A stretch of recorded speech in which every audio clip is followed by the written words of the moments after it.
sau da yawan lokaci naka ɗin zai ba da kai in bai zamanto na kwarai ba. Tarihin siyasa ya nuna abubuwa da yawa a cikin wannan ƙasar tamu da ya kai ya zamanto wa'azi. A guguje irana zuwa ga ainihin wato shi mai girma gwamna Alhaji Muhammadu Inuwa Yahaya. Na sha kiransa wajeji da dama idan Allah ya bani iko aka ce zan yi magana. Wato Bahaushe yana da wata magana da yake cewa ko da naka ka so na kwarai, domin sau da yawan lokaci naka ɗin zai ba da kai in bai zamanto na kwarai ba. Tarihin siyasa ya nuna abubuwa da yawa a cikin wannan ƙasar tamu da ya kai ya zamanto wa'azi.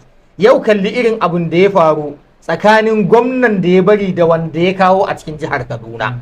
Yau kalli tarihi abin da ya zo mana da shi tsakanin wanda ya tsaya sai ya kawo gwamna a cikin jihar Kano. Ba rikicin su nake so mu tattauna ba, a'a meye ne ya gudana a tsakani. Akwai dai waɗansu abubuwa da ɗan adam zai yi lura da su. Don haka ashe idan za ka yi zaɓi, ka yi zaɓi na ƙwarai, zaɓin al'umma kuma ka yi tsakaninka da Allah, tsakaninka da Allah, saboda Allah zai kalli zuciyanka ba zai bari ka tozarta ba. Don haka a cikin dukkanin wa'annan 'yan takara ɗin, wai akwai abun da kalmar da Bahaushe yake cewa wai mage ko ta ce maka ta ɗauki azumi, idan ta kalli ɓera wallahi sai ta karya wannan azumin nata.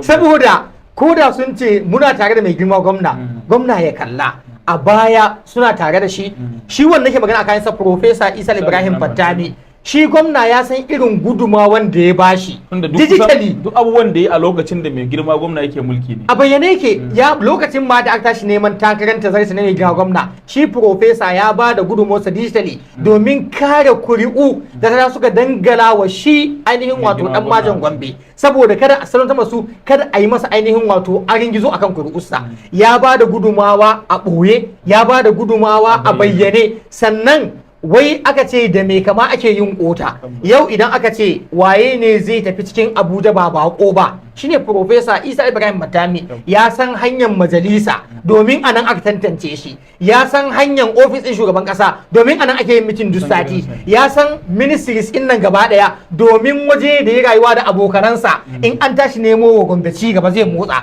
Sannan ba iya Najeriya ba, in an ce za a tsallaka waje, mutanen waje yankin Larabawa, mutanen waje yankin Turawa ba su san kowa ba cikin wa'annan 'yan takarar namu sai Profesa Isa Ibrahim Fantami.